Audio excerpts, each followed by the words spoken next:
In the audience. This is Charlie Parsons for the Stomping Ground. Hold up, Charlie. Can we just say, Charlotte, you got told off the other day when we was filming. You get told off at Chinese sit-downs. Can we have a bit quiet, please? Charlie's working.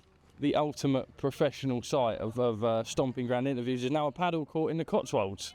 Unbelievable. We're at, where are we? Cotswolds Hotel and Spa, Chipping Norton.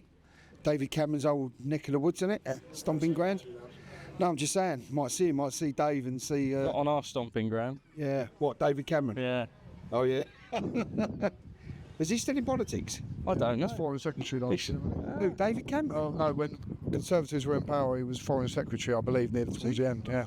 But now we've got David Lammy, so it's even worse. No comment. Yeah. we'll swerve the politics for today. Paddle, John. You got a bit? I love it. We go quite regularly. When I say quite regularly, around once a week when I'm at home. Play with my wife, Charlotte, all the family, a lot of friends, and everyone loves it. It's a good way of having a night out, burning a few calories. Bit of fun. It's a great game. Our sport, whatever you want to call it. How's life? Have we got more Big John World tours? We're going to Los Angeles on Friday. Got an appearance there, and then from there, Las Vegas. Got an appearance in Las Vegas. Come back, and then go to Australia for a week. Come back, and then go to Australia for about 4 weeks, and then come back and go back to America.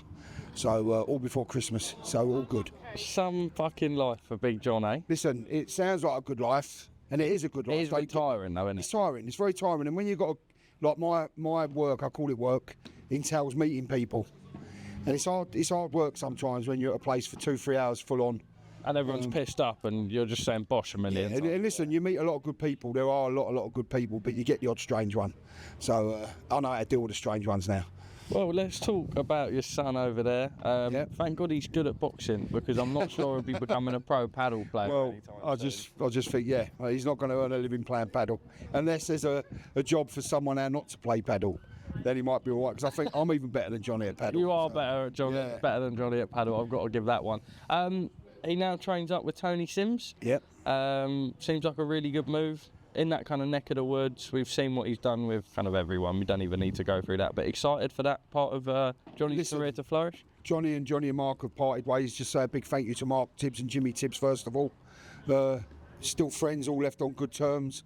But Johnny, after his defeat, needed like a fresh impetus to rejuvenate himself, basically. And I think Tony will do that with him. He didn't rush into the decision, you know. He took it very carefully, and I think it'll be a good one. You know, I think Tony's a respected man in the boxing world. It's local, and he puts his boxers through a lot of hard paces. So only time will tell, but hopefully it's the right move. So far, you're happy with what you've seen and everything, the relationship that Johnny's already kind of established? Yeah, listen, I leave. Regardless of what people think, I stay out of Johnny's boxing career. I'm just there as a dad. And he went and done a couple of sessions, and he said, look, it's a really good fit. We'll feel a really good connection with him. So I said, well, if it's your gut, go with your gut, because your gut's normally always right. And from the state of Johnny when he's come home from some sessions, it looks like a good fit, because I've not seen him that tired for a long, long while. So, you know, sometimes a new broom sweeps clean. We all know that. But if he carries on with the sessions as he's been doing and as he's been explaining, it'll only make Johnny a better fighter and a more fitter fighter in the long run.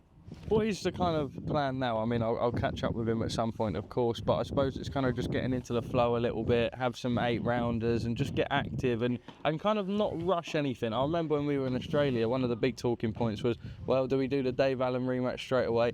Ultimately, you guys went to do that. That's time. It's moved on. But now, you know, boxing careers are precious, right? Take your time and kind of build it in your own terms. Listen, no one cares less about you apart from the people close to you. So you have only got one career, and you've got to do what's right for you. Was taking the Dave Allen rematch the right or wrong thing?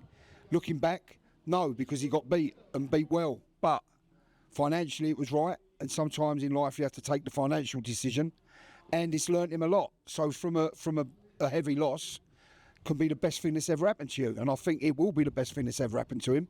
But now is the time.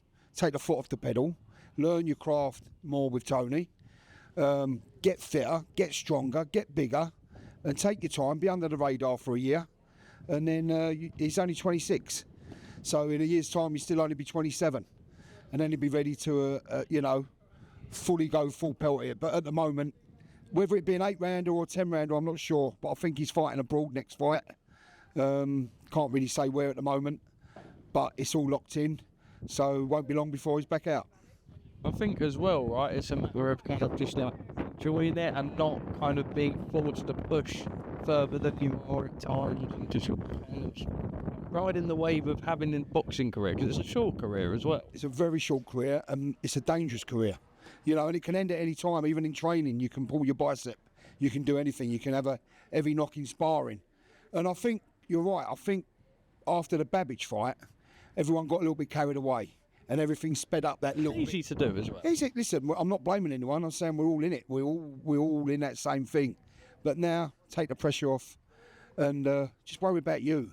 You know, because boxing is a lonely sport. At the end of the day, it's you in that ring. And as I said, no one gives a toss about you other than your close family and friends, and that's the truth. So you've got to just care about yourself and do what's right for you. I think from what I've established in, I suppose, conversations with Johnny, I don't want to speak for him necessarily, but almost I know that it was a loss and no one ever wants to lose, but a bit of a weight off his shoulders in terms of, I remember when we were in Australia and like, it was all people were talking about, to the point where, like, you know, you just want to go out and enjoy your time with your friends. You don't constantly want to be reminded. It's kind of that chapter's done now. Yeah. You can just move on without thinking about it. Listen, if you're in boxing and you worry about losing, you're in the wrong sport, because you can lose from a wrong decision. You can lose from being ill on the night, not training properly. You can lose because you met someone better on the day. And that's sport, that's life. And having a loss won't affect Johnny at all. And as you say, it takes the pressure off outside, because he's never been worried. He's never thought he'd go for his whole boxing career with not losing.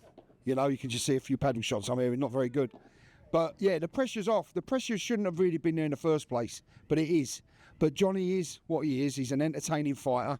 He puts bums on seats. Not many people can do that in the UK at the moment, only a select few. And he can still do that. And even after the loss, the fan question, like the fan mail that he gets, the support has actually grown, because he took the defeat in the right way. There's only one way you can take it. You're a man. You own up to what you've done and what's happened. And I think he's only grown from strength to strength after that defeat. Former foe Dave Allen gets in the ring with Arslan MAKHMUDOV. Your thoughts on that? Easy win for Dave Allen. MAKHMUDOV, they're building it up as if he's some sort of monster. He might have been 4 or 5 years ago, but he's lost to Caballero, he's lost to Guido Vianello. Listen, they're doing what they're doing. They're trying to sell a fight. They want to sell the arena, and hopefully they do, because then Dave gets a bigger payday. But easy win for Dave Allen. I was going to say, bookies odds have opened. Dave does go in as a marginal favourite. Do you think easy win?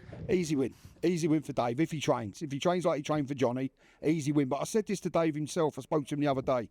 He's got to be switched on, because we all know that Dave, you might get a different Dave Allen. Unfortunately for Johnny, he got a tip-top Dave Allen. And a tip-top Dave Allen can compete with anyone. That's without any shadow of a doubt. But I think they're trying to build this fight up, because really Dave should now be having a bigger fight than this fight. So they're sidestepping him a little bit. But it's a banana skin fight. That's what I said to Dave, because he should win it easy. MAKHMUDOV's past his best. He's not the ogre that everyone thinks he is. But he's still a test, because he's still a big lump who can bang. And we all know in heavyweight boxing, if anyone hits you, you're going to go. So Dave's got to be in tip-top condition to win it. But if he is, I think he wins within 3 or 4 rounds.